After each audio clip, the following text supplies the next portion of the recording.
తిరుపతిలో ఏనాడో తలనీలాలను ఇచ్చాను, ఫలితంగా ఈ చిన్నది చిక్కింది.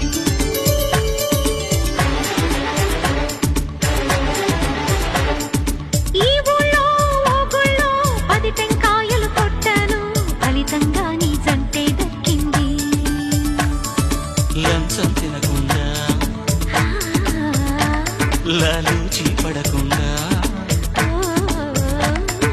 ప్రేమించే ఉద్యోగం దొరికింది. ఓ తిరుపతిలో ఏనాడో తలనీలాలను ఇచ్చాను, ఫలితంగా ఈ చిన్నది చిక్కింది.